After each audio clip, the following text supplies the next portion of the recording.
Hi, welcome. This is Dr. John DeMartini. This is one of the most amazing and inspiring shows that you can listen into. If you want to be on the edge of your seats, if you want to open up your heart, if you want to expand your mind, and you want to meet incredible people, stay tuned because you're just about to experience a transformative radio show that will change your life. And you're listening to the Dr. Pat Show that's coming up right next. Welcome to the Dr. Pat Show. Talk radio to thrive by. Powerful, inspiring, and coming to you live, bringing you stories of people like you and me, busting through and living life full out. Get ready to dare to wonder what your life would be like if you knew you could not fail.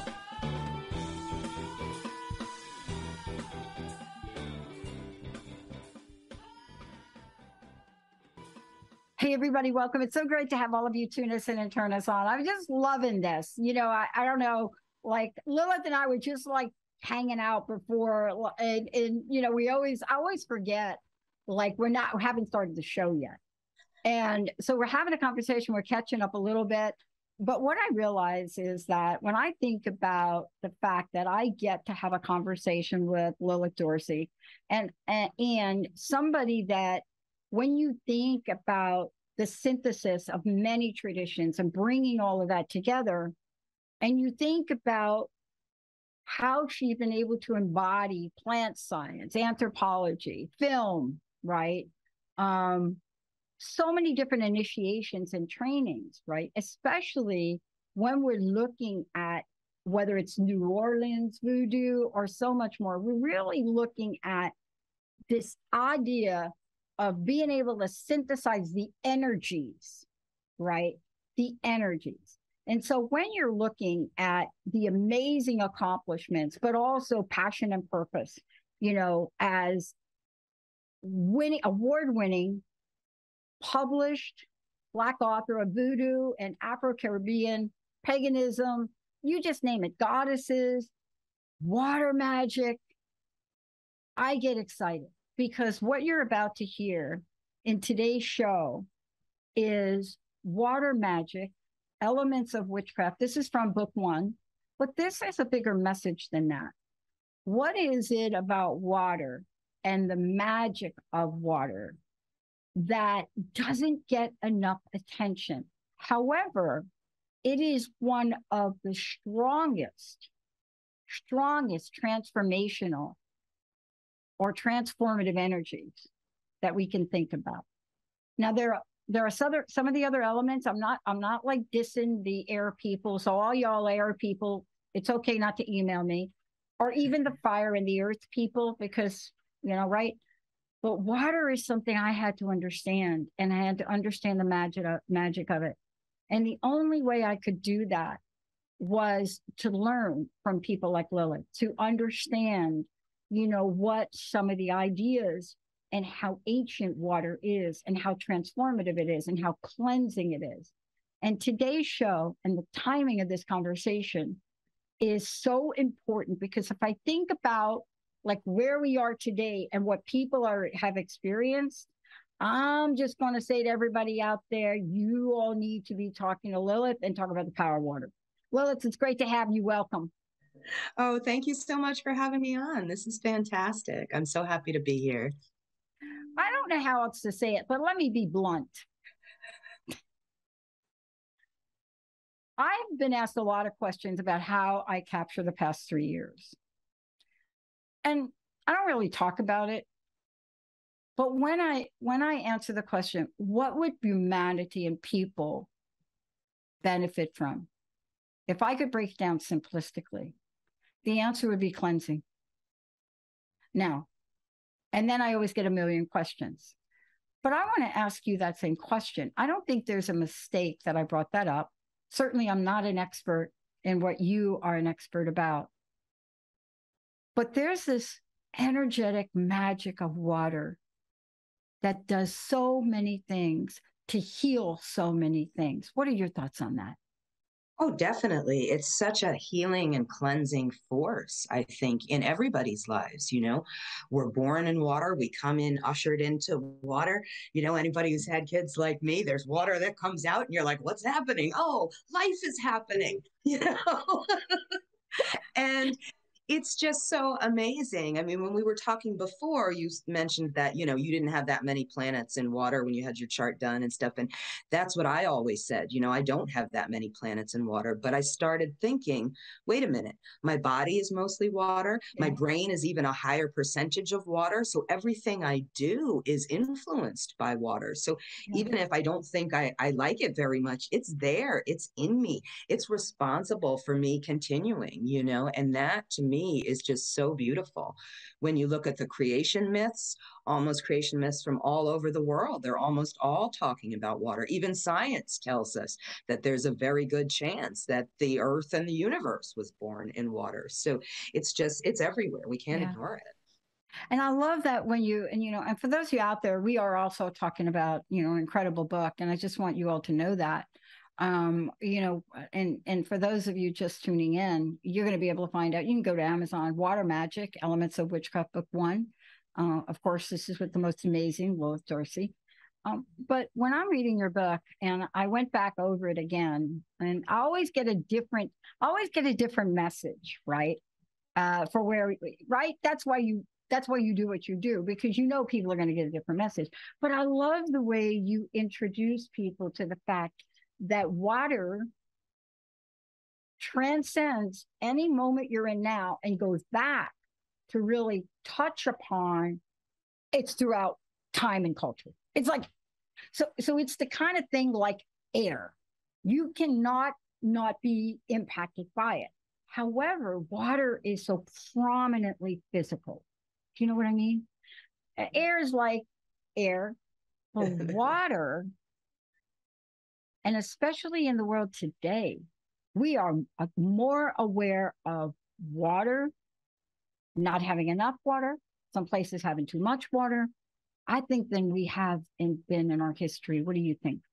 Oh, definitely. We're seeing all this climate change where we're having droughts and floods, and it's just more important than ever before. And I think we're realizing that, you know, most of us, well, it's different now in the pandemic, but, you know, most of us are not dependent on it for food and crops and things like that, like some of our ancestors were 100 years ago or something. But now we see it impacting larger all over the world. You know, if it's flooded, we can't get where we're going, or we can't live our lives. Or I live here in New Orleans, and we've certainly had our share of floods, you know. And it just really is so important to make your peace with it, I guess, in a way, to just sort of understand. People ask me all the time, you know, what is it about water? And I'm like, it seeks its level. And for me, that means it's going to rise up or lower down to meet you where you are. So that's the most magical thing about it for me, that it's going to come up and it's going to remember all those things too. You know, you could add one drop of water from the Ganges or the Nile or something to your water, and then chemically that changes the whole thing. And that's just fascinating to me. I can't think of anything else that does that, that actually holds the memory of where it's been. I love that you brought that up, because I have several bottles of water from different places around the world, and I treat them very delicately and carefully and uniquely. And what I'm really struck by, and I would love for you to chime in on this, somebody like me, when people say you don't have a lot of water, I have always been drawn to water. It doesn't matter what's in your chart. But the thing I love about it is, what is the draw for me? You know, it's not about swimming. It's the majestic power of how it manifests on our earth. You know, it is the beauty. It is what lives in it. It is what's inside of us.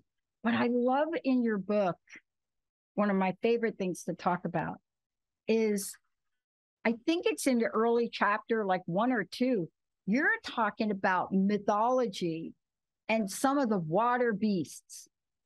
We know them, right? Yes. And I'm so glad you did not wait till later in the book to really get us comfortable with this. You know, can you talk about this? Because you go through different cultures, even the Scandinavian culture, and you say, these things exist. I want to know from you, they do. And what is the message about these beasts? I think they do exist. And almost always we've got a beautiful picture of it. You know, we think of the sirens and we've got this seduction and their beautiful song and things like that. but ... we have to be careful not to crash on the rocks. We look at some of these ones from ponds like Jenny Greenteeth, who's supposed to be like this algae monster that comes out and gets kids if they get too close to the water. But it's all, for me, about respecting the majesty and the beauty of water, but also understanding, pardon the pun, the depth of it. We have to tell kids to be careful to go next to the water because it is dangerous, and it's fun and it's pretty, but they have to know that there's also a seriousness to it. So for me, all of these things sort of just reinforce the fact that water is vast, water is amazing, water is powerful, but we have to respect it in order to be safe around it, because it does have that power. It looks calm, but nobody knows what's under that surface, and we have to remember that.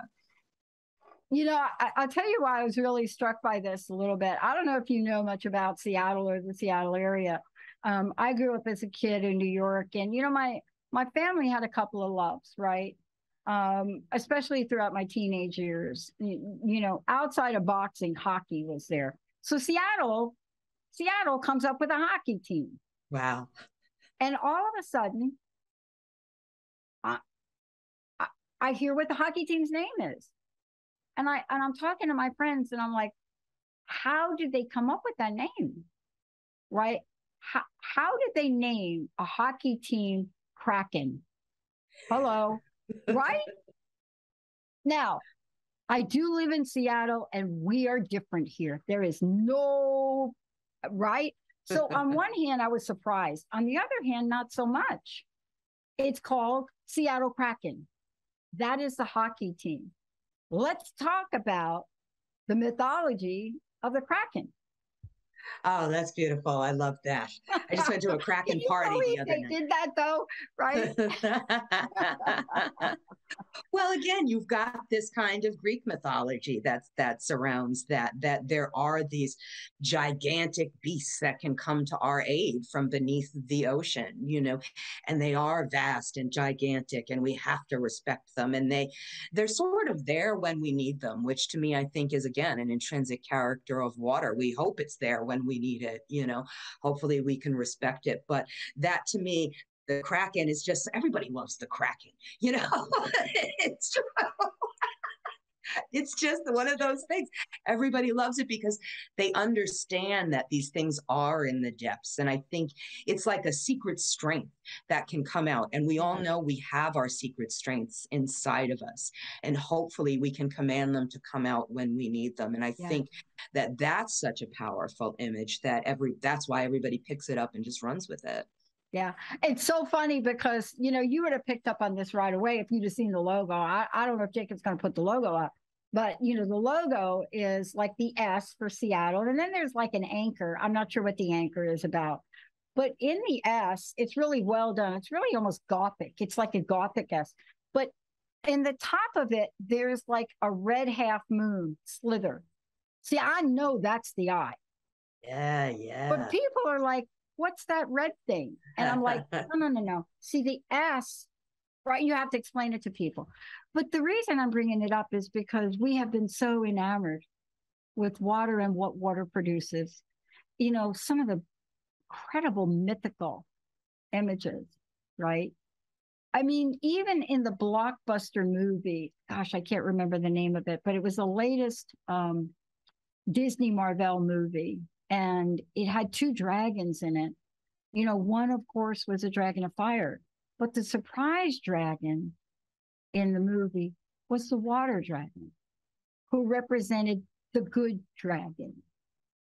Is that traditional of water energy? Is water magic seen in contrast to some of the other energies as, for lack of a better word, I apologize, the good energy? I think it can be much more gentle. It can be much more pacifying. It can be, like I said, it seeks its level. It lifts all boats. It can be something that is very calming and relaxing. It's kind of hard to have calm fire. And I think that because we need water so much, and because it is ever present in our lives, we need the others too, but we don't necessarily interact with them the way that we interact with water. You know, one of the things I kept thinking during the pandemic was, oh no, I can't go all these places I want to go to. You know, you mentioned Hawaii before, and I wanted to go to all the sacred sites I talk about. And then I thought, wait a minute. I have water in my house. I have water that comes through the tap. It's spirit of place. It snakes all the way through the city and then comes directly out of my faucet. And that's not lame. That's amazing to me that we have this, you know, and we can use it. So I think that, yes, water does get a rap as being more calming, more peaceful, more good per se. But I think that it also, you know, you can flip the switch and have it be something dark too. And, you know, I mean, this leads me to really talk with you about the journey one takes when they decide to write a book like this. And I believe me, you know, the journey that I took when I decided to do this and launch a network, it changed me. It's still changing me, right, Lilith? It's still changing me. And as I was reading the book and I went back and I was struck by two things. One, how the conversation of water is changing the world and how it's doing it so strongly in our pop culture. Hence the popularity of Aquaman bringing Atlantis back. You know, I mean, this is a pop culture thing, right? But at the same time, I couldn't help, having written a book like this and so many of the things you're shedding light on, this journey had to change you too. It did completely. You know, I didn't decide to write it. My publisher called me and asked me to write it. So that's always a bit of a different journey at the beginning. But I was so excited. You know what I mean? Like just diving into it again, pardon the pun, and allowing to look at all the differences that were there. You know, I mentioned about growing up in New York, and it didn't even really hit me until I started writing this book that I grew up in Bay Ridge, where, you know, the river goes out to the ocean. You go to the Verrazano, it's like both of those are right there. So it's like I had those two giant bodies of water that were so important to people right next to me, you know, within walking distance. And now I live in New Orleans, which is below sea level. So it's like the water's always here. So there was that. But then funny little things started to happen too. Like I got into an elevator, you know, when I was downtown at a store in Brooklyn, and somebody got on with a stuffed heron. And I was like, this is the weirdest thing. It's like, well, I'm not going to run into a heron in Brooklyn. And then one gets on the elevator with me. I was like, this is hilarious. So there were so many of those things where they just popped up, and it was so much, like, I don't know, enlightening, I guess, in a way, to see how there were all these water things showing up. There were all these signs, if you will, you know, that I definitely should be writing it, and I should be, you know, understanding it on a deeper level. And I think also it being the first book, it allowed me to sort of, you know, set the tone of how the series was going to go, which originally it wasn't supposed to be, you know, a full thing about the gods and goddesses of water. But I was like, wait a minute, we have to put that in there, because so many people come to this because they know about Sulis Minerva, or they know about Briege, or they know about some of the other really big water goddesses out there that speak to them and really influence their lives. But what I love about the way, and so that is really the key, that what you said. I want to just tell everybody, if you're just tuning in, you know, amazing conversation, of course, with Lilith Dorsey, but this is Water Magic, Elements of Witchcraft. This is book one. And the reason I'm asking you about this, because I love the format of the book, right? And I want to tell everybody what I mean by that. You know, there are books you can write where you take people on a journey, and the journey is quite esoteric, and or you'll get a book and it's quite practical. But what you've been able to do, and this is a really robust book. It is so robust because it's not just a book that's fascinating and interesting, which of course it is, but there are some teachings in here that I saw as remedies, for lack of a better word, right? Some of the things you're bringing forward in here are remedies. And so what do I mean by a remedy? I mean, for maybe some of the trauma people are feeling, for maybe some of the uncertainty, for maybe some of what people have gone through. And you really have not left anything out. And I want people to know about this, because even though we've just spent a little bit of time talking about what we talked about, there's so much more in this book. Take us through for a minute, if you could, all the things that you are capturing in this book. Because if this is book one, I'm imagining that the other books are going to be just as robust, right? They are. They are. I didn't write the other books, but yes, they're out there and they're equally robust. They follow the same format. But it was so important to me. I mentioned, including the gods and goddesses, including all the mythology, including the sacred sites, which was fascinating to me. I mean, allowing people to understand how it operates in different cultures. And one of the things I was really adamant about was I wanted other people to write in it as well. One of my favorite sections is by my friend Allison, who's a linguist. She has her PhD in linguistics, and she talks about how the word water, going back for thousands of years, sounds the same in different languages and different beginnings. And that's so fascinating to me. Wow. That, wait a minute, it really is so important to culture.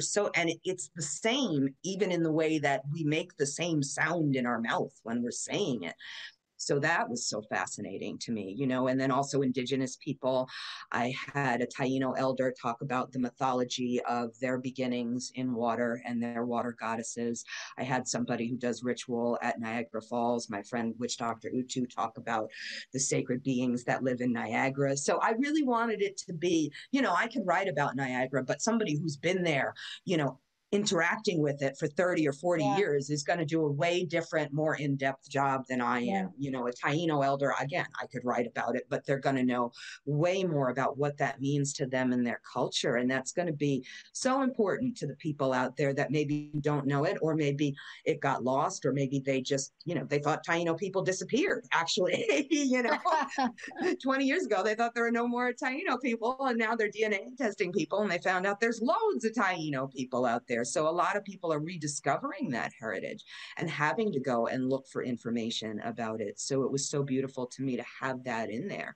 But there's everything in here: crystals, herbs, oils, formulas, like you said, remedies, journey work you can do around water. So I just wanted it to be everything. And I love that you began the book the way you did, because you see, that's intriguing, and people, when they look at the table of contents, they know where they're going to go. And, one of the things I was struck by, and we're going to talk about more in the show, is, beyond this, how do you work with the elements? And I was trying to talk to somebody the other day about it. And I said, this has been part of cultures for as long as you can remember. I just think we're so used to knowing it that we don't know it. And my friend looked at me and said, "What are you talking about? What do you mean?" I said, "Look, you're Catholic. Baptism."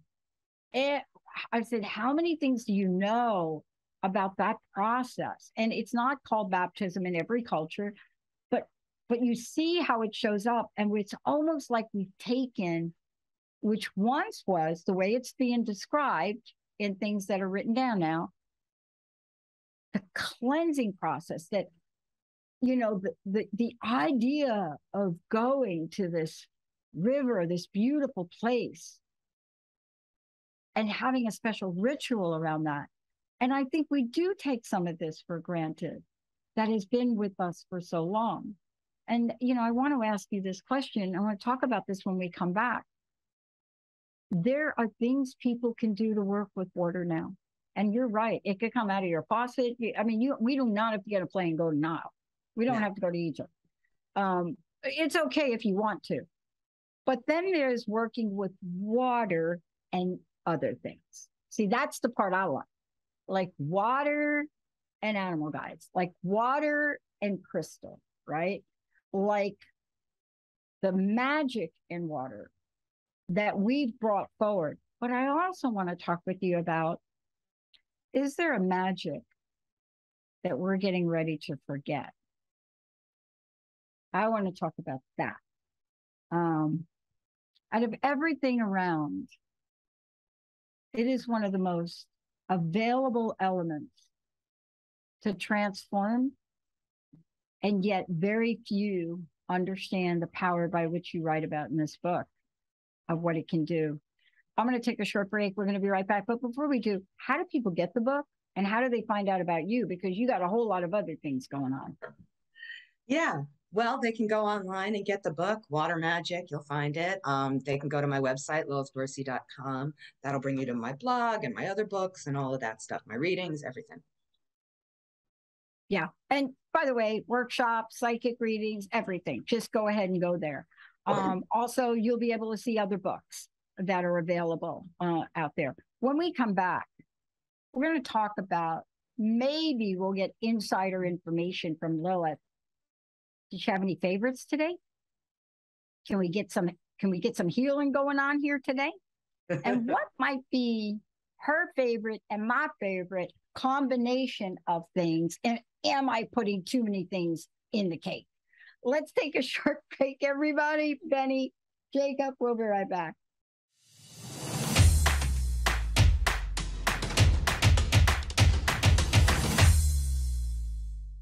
Hey, everybody, welcome back. So great to have all of you tune us in and turn us on.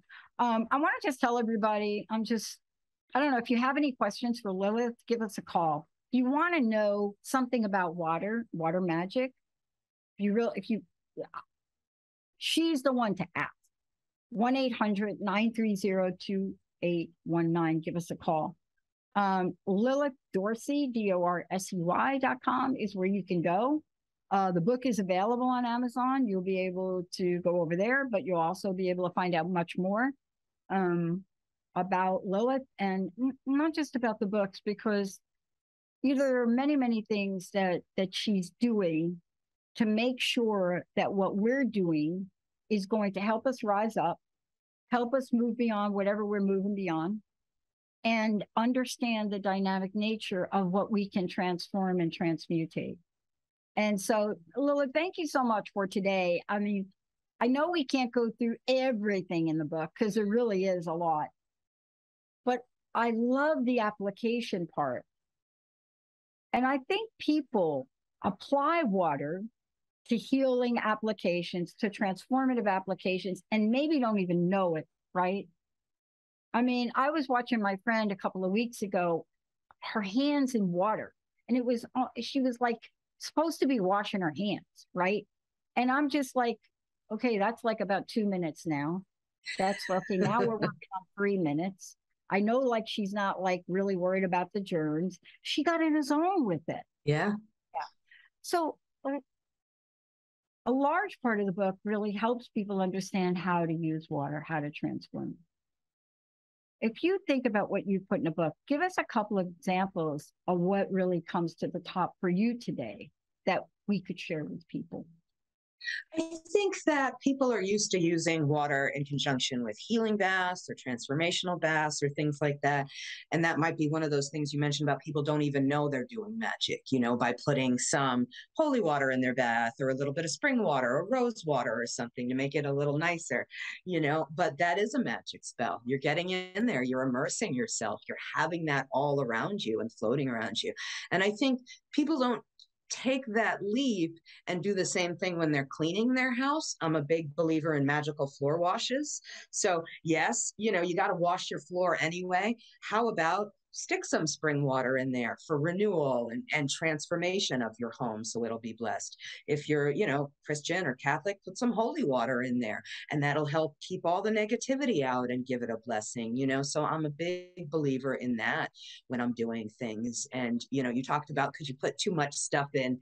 I don't think so, really. I mean, like you said, if it's not supposed to be in there, you'll drop the bottle while you go put it in there, or it'll, for something else will happen and it just won't work, and that's what I see happen. If it's really not supposed to be in there, then it won't be in there, but that's a really good way of getting everything all around your environment. And it doesn't have to be you're on your hands and knees scrubbing, because that's a pain, but it could just be you got it in a spray bottle and you spray your doors and windows. And that's something that I love to do, put my, magical waters together in a spray bottle, and then, it's protecting my window. So anything I see out that window will be beautiful, and anybody who tries to see in, they'll only see what they're supposed to see. So that for me works as a magical protection on my area. And it's just really simple.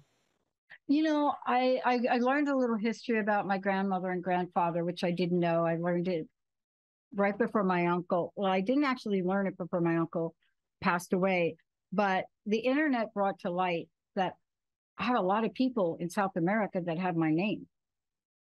And big secret about that, right? I mean, you think you're growing up and you're this kind of heritage, and then the internet comes along and you're like getting emails from people. But one of the things my grandfather did, and I did find out, thank you through the internet, and my friend's a, what do you call it, genealogist, that my grandfather on my mother's side changed the last initial of his name, and he was literally born in Brazil. Oh, wow. And so I never understood, but I didn't care. They were different. My grandpa had a shack and he would grow all these herbs, and just amazing what he would do. But the reason I'm sharing this with you, grandmama, and you talk about cleaning the floors, she made special water to do that. Now, I don't know exactly what it was, but I know sometimes it was sage and sometimes it was flour, and she would do it. She would boil, I believe boil is what she did. I don't know the process, but she would get the roses from the rose garden, and those rose petals got put to good use. And so the reason I'm asking you this and want to talk about it, because you lay out in your book, you help people say, if this is going on, this is a way you can get some relief from it. Or if you want more of this in your life. The dynamic nature of water and things like gemstones, how powerful is that? Oh, it's incredibly powerful. I mean, it affects us on every level, mind, body, and spirit to come together. That's why I mentioned taking a bath or putting it in the floor wash. Then it'll react all over you, all over your home, anybody who comes in your home. You know, I'm a big believer of using crystals in conjunction, and I have a whole list of the ones that are water related in there. You know, yeah. Some of them, maybe you can't put it in your bath, but you could put it on the edge of the tub or something. You know, now they make these special water bottles that have an insert so you can put the crystals in there. So yes, I just think that's wonderful. You know, it's like literally you're making crystal water, and every time you drink, you're getting those properties. Maybe you have an issue with healing, so you're going to go to rose quartz, which is a very watery one, you know, or you're going to, I'm a big believer in turquoise again. And that was said to be, you know, the tears of the earth mother. A lot of native cultures believed that. So it has of like, you know, almost inbuilt ecology kind of thing going for it. So we want to take care of the earth mother, and we want to salute that. And it is very healing as well. So that's a real favorite of mine too. And it looks kind of watery with the green and the blues and all of that stuff. All right, let me ask you this question. And you heard me allude to this before. I believe that there's an energy that is requiring relief. I think it's global. On the planet, we have been through a lot of things globally, but COVID has that thread where pretty much, I think no matter where you were, maybe New Zealand, they were able to avoid it a bit. But generally speaking, there was an energy that was created from something that became so globally in tune with almost every culture. Now, clearly there are pockets, not so much. But I think we need some kind of cleansing. I don't know, for lack of a better word. I don't know the right language. But I believe that water can help. I just don't know how. And I'm just curious about what your thoughts are about that. I mean, one of the things I like to do, I agree with you, definitely. There is, you know, we've lost so many people. It's been such a big shift for people, I think. You know what I mean? Their day to day is completely turned upside down. And now, even though that we're starting to get it back, it's different. You know, we need confidence, we need strength, we need healing, we need, you know, ways to deal with our grief. And I think water can do all of those things. I mean, I mentioned the baths and things like that. One thing I like to do is also do my hands and my feet. You know, maybe you don't have time to take a full bath and get in there for an hour. I like to do a spray on my hands and my feet. So that way, everything I touch is going to bring what I need to me. And every step I take is going to bring me where I need to be. You know, I'm a big believer in not saying, oh, I want this, because maybe I don't know what I want. I'm a big believer in saying, I need what's best for me right now. And that's pretty much how I structure my magic, because I might think, the same way you might think you want a bunch of fast food and then you eat it and your stomach feels nasty, you know? So I'm a big, guilty. But I'm a big believer in just saying, okay, bring the best things for me to me, you know, and then by using a spray on my hands, then I can get there. Using a spray on my feet, I can get there. And it just sort of, for me, changes the way you think about it, because then whatever you find, my youngest daughter used to say, not what are you looking for, what are you finding, which I thought was the most beautiful thing, because it doesn't matter what you're looking for. It matters what you find. So what you find when you do these magical things is going to be what you need in order to move forward and be the best person you can be. Yeah, and I love this that you said that, because that's a great analogy, right? Now, you know, for me, I am in awe. I mean, you and I talked about this before the break. We chuckled a little bit, but I never thought for myself, growing up where I grew up, I never thought I'd have some of the experiences I've had. And one of them I want to talk with you about. Somehow, through the grace of the great-grandmothers and great-grandfathers, I got to spend several years with my mentor, who took people out in the desert on Vision Quest, and then with Monica Sicard and working with young people in a coming-of-age program. And understanding and learning and understanding the beauty of the sweat lodge. See, and I want to talk about that. You know, we call it a sweat lodge, but it's a ritual. There are many of them. But I also learned about what goes in to creating the water. You see, you can hear about these things, but then when you're involved, and let's say you're the fire tender and you're in charge of creating the water and heating the rocks. I felt so responsible for that. I still think I have PTSD right now about that. And honestly, bringing those hot rocks into a sweat lodge full of people, and it's tight and never dropping a rock, I mean, that's a whole nother show. But I learned about the energy of what goes into water that you then blend with fire, and then something else transmutes. And that energy, I can't really describe it, but you do. See, this is the magic we're talking about. It's not just getting in the sweat lodge, getting hot rocks, throwing water on it. The precision of what went into that water, that was incredibly powerful. Other traditions do that as well, don't they? Oh, definitely. And I think what really is at the core of it is the fact that water has this property that, you know, they've done studies. If you say, you're wonderful water, and then you drink that, like that's happy water. If you say you're crappy water, then that water takes on a crappy quality. So using your intent, using your blessings when you're crafting this water, and it doesn't matter what tradition you're in, brings that positive energy, brings that power of transformation to the ceremony.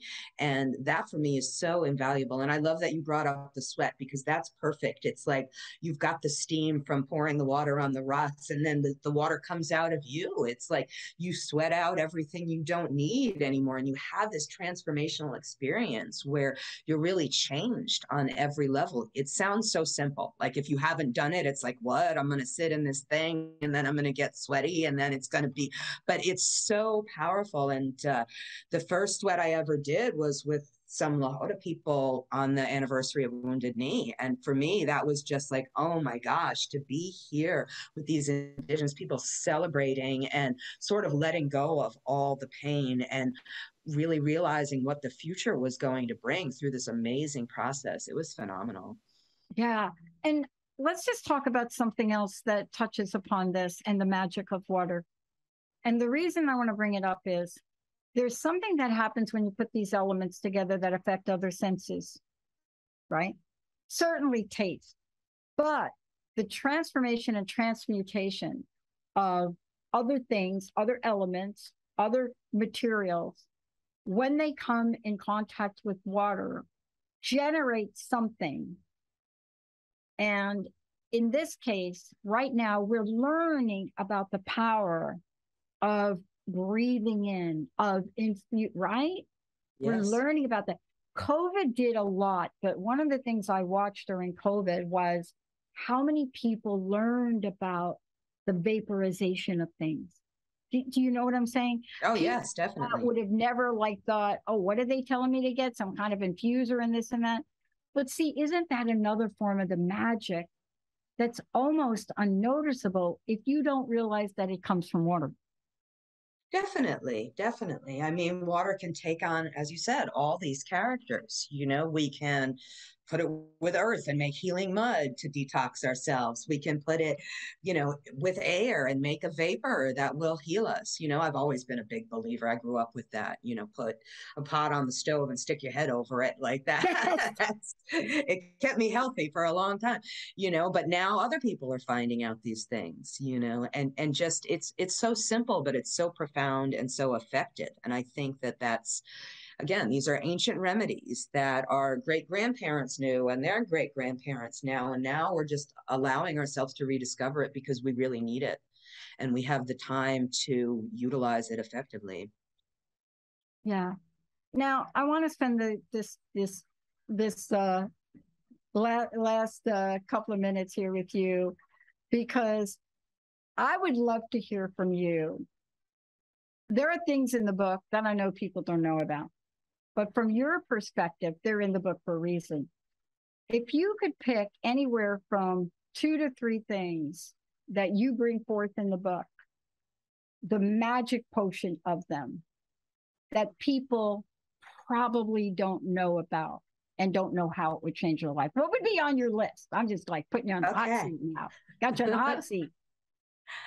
I've got a spell in there for Marie Laveau water. Now, Marie Laveau has become so popular with the whole media attention and everything like that. And she was the first queen of New Orleans voodoo. But there's a peace water in there that I think is just so valuable. And it's rainwater.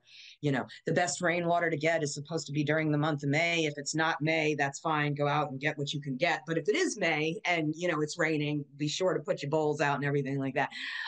Rainwater, rose water, you can buy that. You can make your own. There's a recipe on my blog.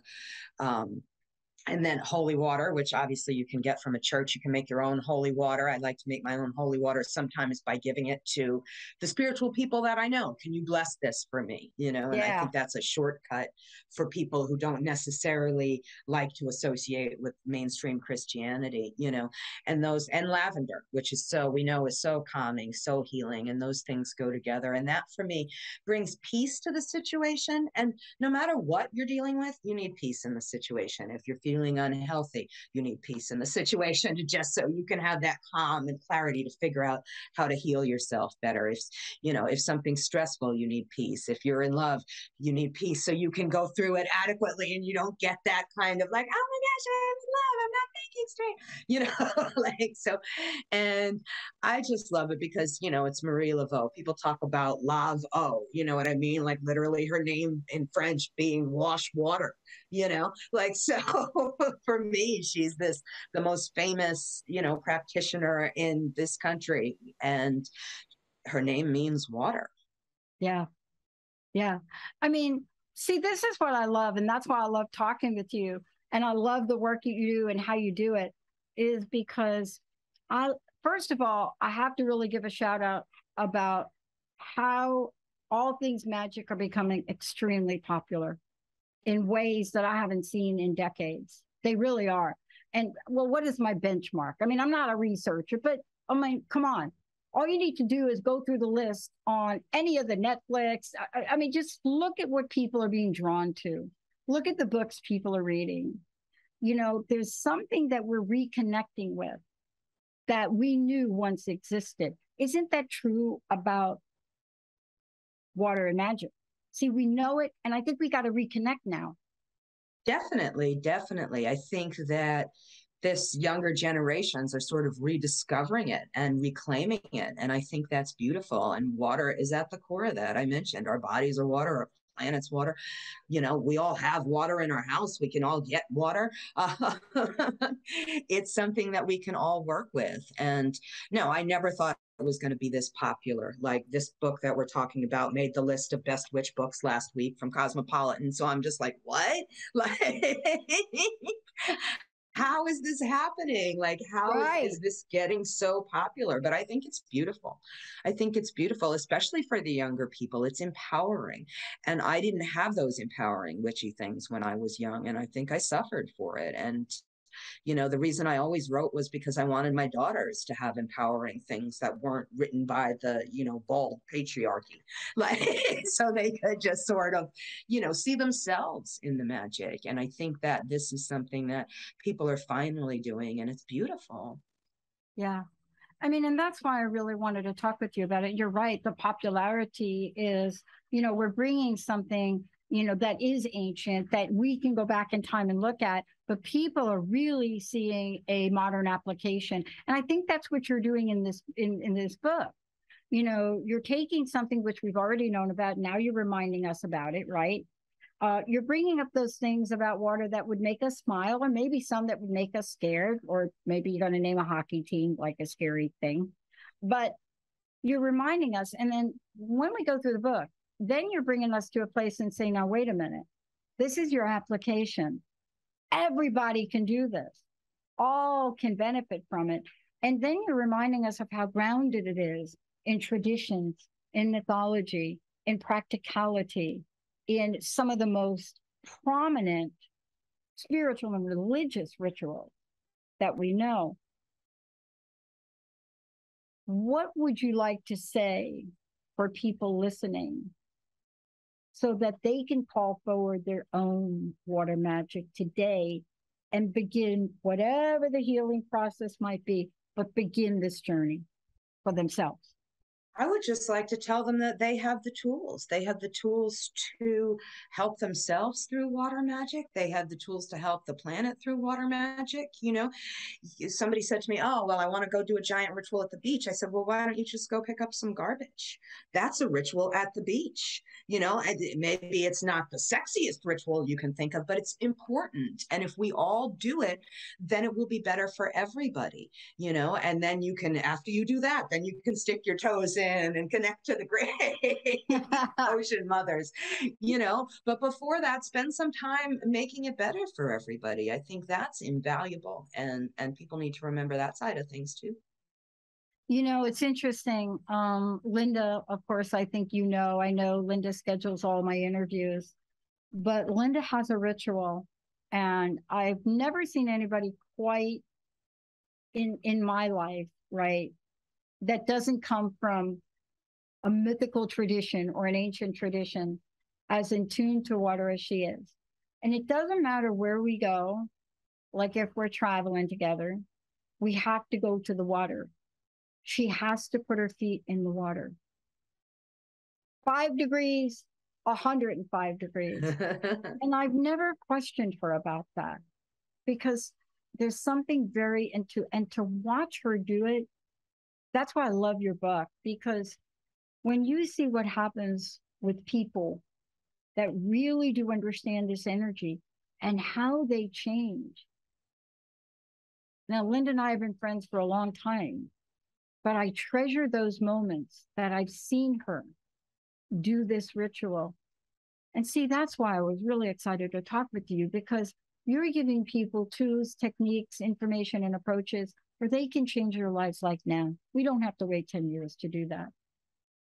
No, no, they don't have to wait. And they don't have to, even with the pandemic, they don't necessarily have to go to the mountaintop in the Himalayas. They've got the magic of water in their own home. They've got local bodies of water. Maybe it's not the ocean, but there's a stream, there's a river, there's a lake, there's all of those things that they can connect with. I want to ask you this last question. I want to thank you for being here today. Please tell everybody how they can find out more about you. That's number one, how they can get a copy of this book, but also remind people that on the website, yes, you're a fantastic author, but there are other things you do to help with the transformational movement of people and energy. Please tell them about that, and also make sure folks know how they can get the book.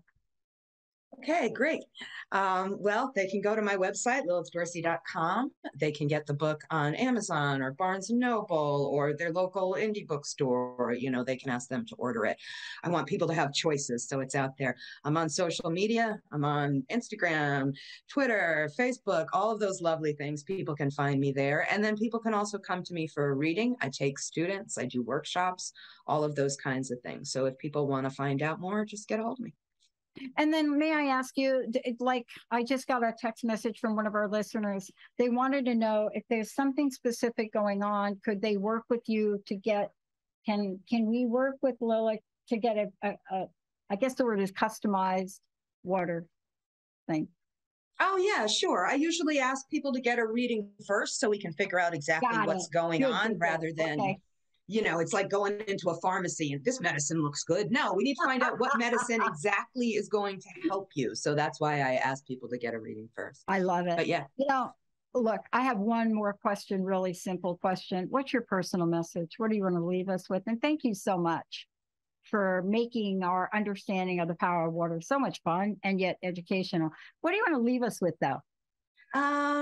Just make sure that your magic is accurate and respectful. That's what I've been dedicated to. And so much of, I think, the new stuff that's coming out is really just made up and not tested and is really disrespectful in a lot of ways. So I think people need to be mindful of that, because a lot of this is ancient cultures. A lot of it is female based, and just be mindful that it hasn't necessarily been treated the best all these years. And boy, I got to tell you, we could do a whole show on, and I'm just saying, have a look. We do a whole show on the consequences of this, and I learned that in Hawaii. Oh, yeah. Yeah. Like, you need to respect the water and the energy to ride. Yes. Madam Pelly will come down and she will speak to you. Yes, she will. Thank you for bringing that up. It is a level of respect. And I think with water, we underestimate it. We underestimate water. Definitely. Thank you so much, Lilith. Oh, thank you for everything. It was a joy. This is a blessing. I know. I can't wait. I'm getting ready to already do a couple of these over the weekend. Thank you so much. Lilith Dorsey, everybody. I'm Dr. Pat. Benny, thank you. Jacob, thank you. And you're the best audience on the planet, everybody. Get yourself some water magic. We'll see you next time.